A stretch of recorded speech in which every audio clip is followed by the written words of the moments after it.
Rizal po. Oo. Magandang hapon.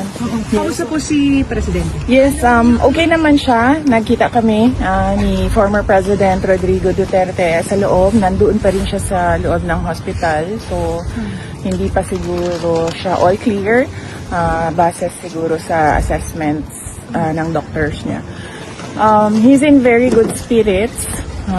Meron siyang, tinanong ko siya kung kamusta yung pagkain. Sabi niya meron namang rice. And then, tinanong ko siya kung paano yung ulam. Sabi niya, half-half daw. So, hindi ko alam kung ano yung ibig sabihin ng half-half. Hiniling ko about it. Half-half. Bisaya lang tayo, Bisaya. Oh. Dagdami Bisaya. Yes. Regarding the his legal team and his decision na sabi ni Attorney Roque, he has to decide on. Has he made that decision? Very very general lang ang pwede ko i-discuss about the legal team and the legal strategies and kung anong mga ways forward legally. Unang-una, his team is headed by Attorney Nicholas Kaufman. And then meron pa akong mga kakausapin ng mga lawyers, no. Meron pang darating na isang abogado. I-interview ko siya para sumali sa team. And then once maayos na yung team for ICC, magwi-withdraw si Attorney Medialdea kasi meron lang limited na mga slots for lawyers, and we want all the lawyers on board na merong ICC experience. So, ma'am, ibig sabihin po, ay pinili po ng ni Pangulong Duterte na legal aid. Kumbaga the court from the ICC For own money. for the Financial council. assistance. Kasi parang dalawa raw po yun. Either the court pays for the councils or it's the Own money. president. Own money. Sa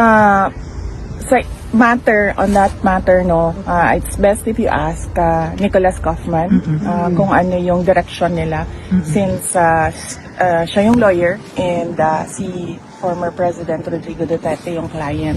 So I am just here to assist President Duterte sa pag-create ng legal team, kasi every time na pumapasok ako doon, pinapauwi na niya talaga ako.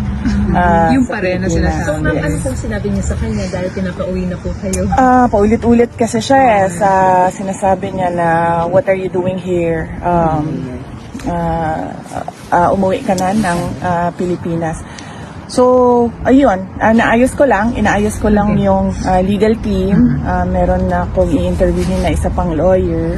Si Attorney Harry Roque po, hindi po kasama. So far, hindi siya kasama sa legal team, si Attorney Harry bakit Roque. po? So, dalawa pa lang po. Yung potential na kakausapin pa lang, if ever. Meron na kaming listahan, pero yung isa kasi darating siya dito. So, puro foreign. Foreign po yun. Yes, oo. Ilan po? Kung ilan, you may have to ask Attorney Kaufman.